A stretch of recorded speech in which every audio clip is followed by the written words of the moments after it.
नमस्कार दोस्तों, मैं हूँ चांद कुबा और इस वीडियो में हम जो प्रियम्बल ऑफ इंडिया में या प्रियम्बल ऑफ इंडियन कॉन्स्टिट्यूशन में जो की वर्ड्स दिए गए हैं उनको हम डिफाइन करेंगे। सबसे पहला जो हमारा वर्ड है दैट इज़ सोवरेनिटी, यानी कि संप्रभुता।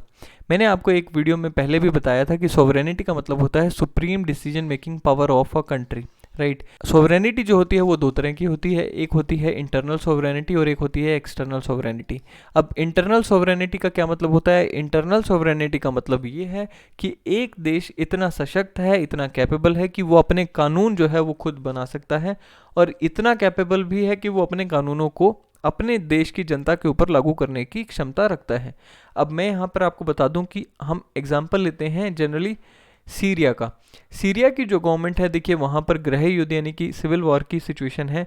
तो सीरिया की गवर्नमेंट जिन जिन एरियाज़ में सीरिया की गवर्नमेंट का कंट्रोल है, केवल वहाँ वहाँ पर अपने कानून बनाकर लागू करवा सकती है। जिन एरियाज़ पे कंट्रोल नहीं है वहाँ पर लागू नहीं करवाती, right. So internal sovereignty of Syria comes into question, but India के केस में हम अपने कानूनों को हर जगह लागू करवा सकते हैं। एक्सटर्नल सोवरेनिटी का क्या मतलब है? इसका मतलब है कि इंडिपेंडेंट फॉरेन पॉलिसी बनाने की एक क्षमता रखना। जो देश अपनी फॉरेन पॉलिसी इंडिपेंडेंटली बिना किसी से प्रभावित हुए बना सकते हैं वो एक्सटर्नली सोवरेन कहलाते हैं। और इंडिया सोवरेन बना कब? 15 अगस्त 1947 को सोवरेन बना। नेक्स्ट जो हमने वर्ड पढ़ना है दैट इज सोशलिज्म। सोशलिज्म का मतलब क्या है? सोशलिज्म है state ownership of means of production and distribution, यानी कि जो मीन्स ऑफ प्रोडक्शन और डिस्ट्रीब्यूशन है वो किसके हाथ में है? वो स्टेट के पास है। सोशलिज्म पढ़ने से पहले हम उसका एक पैरेलल वर्ड है उसको समझ लेते हैं। जो इसका पैरेलल वर्ड है दैट इज कैपिटलिज्म। कैपिटलिज्म का क्या मतलब है? कैपिटलिज्म का मतलब है private ownership of means of production, right. और कैपिटलिज्म आया कहाँ से? Capitalism is based on the ideology of liberalism. अब लिबरलिज्म क्या है? लिबरलिज्म है 17th सेंचुरी आइडियोलॉजी है, और इसका मतलब है फ्रीडम, राइट। लिबरलिज्म क्या कहता है? That man is a rational being so he should be given freedom. Liberalism favours minimal state या पुलिस स्टेट। लिबरलिज्म की आइडियोलॉजी कहती है कि जी देखो, किसी भी देश में जो उस देश की सरकार है उसका काम केवल और केवल इतना है कि वो वहाँ पर लॉ एंड ऑर्डर को मेंटेन रखें, और जो बाकी का काम है वो उसमें कोई दखल अंदाजी ना दे। यानी कि ना तो सरकार का कोई सोशल सर्विस का काम है, ना तो सरकार को किसी एजुकेशन सिस्टम में घुसना चाहिए, ना ही वहाँ पे कोई हॉस्पिटल्स खोलने चाहिए, कोई भी ऐसा काम, या ना ही सरकार को कोई बिजनेस करना चाहिए। सरकार को अपने आप को सिर्फ लॉ एंड ऑर्डर मेंटेन रखने तक सीमित रखना चाहिए, और बाकी जो भी सर्विसेज हैं या जो भी मैन्युफैक्चरिंग है वो कौन करेगा? वो वहाँ की जो पूंजीपति क्लास है या जो कैपिटलिस्ट क्लास है वो करेगी। जो कैपिटलिस्ट क्लास है वो अपना प्रॉफिट कमाएगी, और जो लेबर क्लास है वो अपने वेजेस कमाएगी, right. So it was a dominant ideology, यानी कि जो लिबरलिज्म है और जो कैपिटलिज्म है ये दोनों डोमिनेंट आइडियोलॉजीज थी ड्यूरिंग इंडस्ट्रियल रिवोल्यूशन। तो इंडस्ट्रियल रिवोल्यूशन के टाइम पर लिबरलिज्म और कैपिटलिज्म के डोमिनेंट होने का रिजल्ट क्या हुआ? उसका रिजल्ट हुआ कि उस टाइम पर जो लेबर क्लास थी, लेबर क्लास की एक्सप्लॉयटेशन, लेबर क्लास की एक्सप्लॉयटेशन। उसके अलावा हम यहाँ पर देखेंगे कि मार्क्स ने कैसे कैपिटलिस्ट सोसाइटी को डिस्क्राइब किया है। हमें पता है कि मार्क्स उस टाइम पर आए थे जब इंडस्ट्रियल रिवोल्यूशन का पीरियड चल रहा था। उन्होंने अपनी ऑब्जर्वेशंस दी हैं, वो हम देख लेते हैं। मार्क्स क्या कहते हैं कि state is a class institution where those with economic power also control political power. उनका कहना है कि जो एक देश होता है या एक स्टेट होती है उसको मल्टीपल क्लासेस में डिवाइड करके देखा जा सकता है, जिसमें एक क्लास होती है जो कि रिच होती है और दूसरी क्लास होती है जो कि पुअर होती है। जो रिच क्लास होती है उसी के हाथ में सारा कंट्रोल होता है, पॉलिटिकल कंट्रोल और इकोनॉमिक कंट्रोल, और जो पुअर क्लास होती है उसके हाथ में कोई कंट्रोल नहीं होता। उन्होंने ये भी कहा कि जो स्टेट होती है, यानी कि जो स्टेट की सरकार होती है, वो इकोनॉमिकली डोमिनेंट क्लास को ही सर्व करती है, और जो पुअर क्लास है उसकी कोई खैर खबर नहीं लेती। और वो क्या कहते हैं? Workers won't to tolerate such exploitation for long and there will be revolution.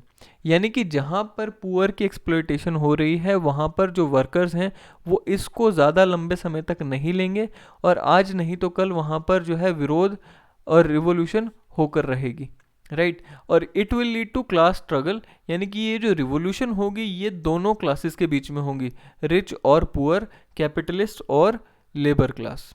ठीक है, और फिर होगा क्या, जब ये रिवोल्यूशन होगी उसके बाद एक स्टेज आएगी जिसको हम कहते हैं सोशलिज्म, और उसके बाद फिर एक स्टेज आएगी जिसको हम बोलते हैं कम्युनिज्म। अब ये जो सोशलिज्म की स्टेज होगी ये एक ट्रांजिशन स्टेज होगी, ट्रांजिशन स्टेज होगी, और ये जो कम्युनिज्म की स्टेज होगी ये अल्टीमेट स्टेज होगी, यानी कि ये होगा एंड रिजल्ट या फाइनल रिजल्ट। अब सोशलिज्म के गाइडिंग प्रिंसिपल्स की बात कर लेते हैं। सोशलिज्म का गाइडिंग प्रिंसिपल है कि from each according to his ability and to each according to his work. जो स्टेट होगी वो हर एक व्यक्ति से उसकी एबिलिटी या उसकी क्षमता के अनुसार काम लेगी, और हर एक व्यक्ति को जो रेम्यूनरेशन मिलनी है वो उसके काम के अनुसार मिलनी है। मैं यहाँ पर आपको निमोनिक बता देता हूँ सोशलिज्म का। Socialism from each according to his ability and to each according to his work. मान लीजिए मैं पढ़ाने की क्षमता रखता हूँ तो मुझे पढ़ाने का काम दिया जाएगा। कोई व्यक्ति अगर खेतीबाड़ी की क्षमता रखता है तो उसे खेतीबाड़ी का काम दिया जाएगा। कोई व्यक्ति अगर मान लो मशीन बनाने की क्षमता रखता है तो उसको वही काम दिया जाएगा। और मुझे पे कैसे किया जाएगा, मुझे पे मेरे काम को देखकर किया जाएगा। Right, so this is socialism. उसके बाद जो अल्टीमेट स्टेज आनी है दैट इज कम्युनिज्म। उसका क्या प्रिंसिपल है, उसका प्रिंसिपल है from each according to his ability and to each according to his needs. देखिए इसका मतलब ये है कि मान लीजिए मैं पढ़ाने की क्षमता रखता हूँ और आप जो हैं हो सकता है मशीन बनाने की क्षमता रखते हो या इंजीनियर हो, तो आपको आपकी एबिलिटी के अकॉर्डिंग काम मिलेगा, मुझे मेरी एबिलिटी के अकॉर्डिंग काम मिलेगा। लेकिन जो हमें पे किया जाएगा वो हमारी एबिलिटी के या हमारे काम के अकॉर्डिंग नहीं पे किया जाएगा, वो पेमेंट होगी हमारी नीड्स के अकॉर्डिंग। मेरे घर में अगर 5 लोग हैं तो मुझे 5 लोगों का खाना, 5 लोगों के कपड़े, 5 लोगों का एजुकेशन, 5 लोगों की हेल्थ फैसिलिटीज़ मिलेंगी। आपके घर में अगर 10 लोग हैं तो 10 के अकॉर्डिंग आपको सब फैसिलिटीज़ मिलेंगी। आप काम बेशक कोई मर्जी करते हो। राइट, सो कार्ल मार्क्स का कहना था कि जब कम्युनिज्म आ जाएगा so it will be a classless and stateless society, यानी कि वहाँ पर ना तो रिच ना पुअर ऐसी कोई क्लास नहीं होगी, सभी वर्क करेंगे।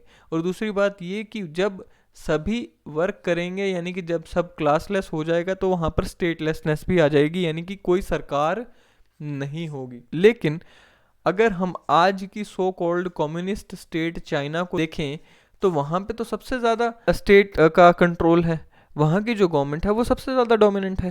राइट, सो कार्ल मार्क्स की ये जो कहानी थी वो कम्प्लीटली ट्रू होती नहीं दिख रही है। राइट, इसके बाद के जो प्रिंसिपल्स हैं वो सब जो हैं हम नेक्स्ट वीडियो में डिस्कस करेंगे। अगर आपको ये वीडियो अच्छा लगे तो इसे लाइक करें, चैनल को सब्सक्राइब करें। Thank you very much.